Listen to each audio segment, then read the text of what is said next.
Toutes les innovations dans ce domaine seront concentrées certainement autour de l'objectif de faire en sorte qu'on ait de l'énergie à bas coût, en grande quantité et partout dans le monde. Et pour cela, bien sûr, on va avoir recours à des innovations technologiques. Et je me concentrerai au niveau des batteries, où ça veut dire qu'il nous faudra des batteries, je dirais, innovantes, dans lesquelles on aura une faible empreinte CO2 pour une nouvelle génération, telles que les batteries à ion sodium qui sont en train de se développer. Il faudra également des batteries pour tenir la longueur, la durabilité, faire en sorte qu'on introduise également de l'intelligence dans les batteries pour leur procurer une seconde vie et diminuer également leur empreinte CO2.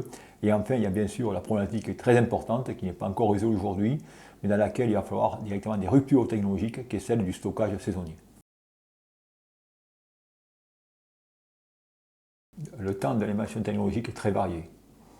Il dépend des secteurs concernés et des enjeux sociétaux qui les sous-tendent. Il y a aussi le secteur économique, ou l'aspect économique. Et c'est la raison pour laquelle, dans ce cas, le secteur privé s'intéresse fortement actuellement aux véhicules électriques, car il y a un enjeu financier considérable. Raison pour laquelle cette technologie se développe relativement vite. Ensuite, il y a des exemples variés. Le plus beau exemple de développement de technologie rapide, c'est le Covid-19. Et bien sûr, dans ce cas, il y avait un enjeu sociétal très important. Ensuite, il y a d'autres exemples, je dirais, dans l'histoire, notamment les fibres optiques, qui se sont développées relativement rapidement, avec un temps très court, je crois aux alentours de 5 ans, entre directement le concept et la première utilisation. Et c'est ce qui nous aujourd'hui vient à transformer notre monde dans la communication. Enfin, les technologies qui sont un peu plus longues sont les technologies de batterie, et bien d'autres certainement, mais les batteries, car dans ce cas, il n'y a pas seulement que l'aspect technologique, il y a l'aspect sécuritaire. Et à ce titre, je tiendrai à rappeler que la première batterie à lithium métal qui a été mise sur le marché a conduit à des explosions qui ont tout simplement affecté les gens qui l'utilisaient.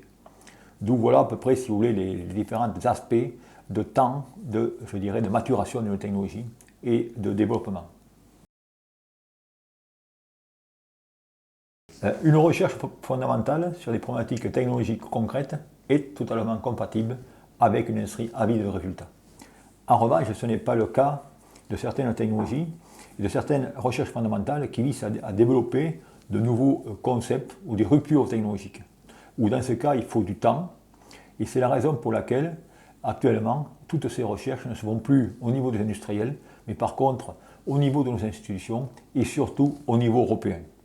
Mais on peut certainement regretter le bon vieux temps, il y a de cela 40 ans, où aux États-Unis par exemple, où j'ai passé mon enfance, si je peux dire, de chercheur, et bien dans ce cas, il y avait les grandes compagnies comme Bell Labs, Exxon, IBM, qui pouvaient poursuivre leur recherche fondamentale et en même temps avoir une recherche appliquée. Malheureusement, ce modèle est terminé et aujourd'hui, on doit se retourner vers nos institutions. Raison pour laquelle la France peut s'honorer, si je peux dire, d'avoir le CNRS qui permet ce temps pour faire des trouvailles et des grandes découvertes. Je m'étendrai davantage sur ces différentes problématiques lors du colloque du 10 mai sur la thématique « Avenir, quel temps d'attente ?»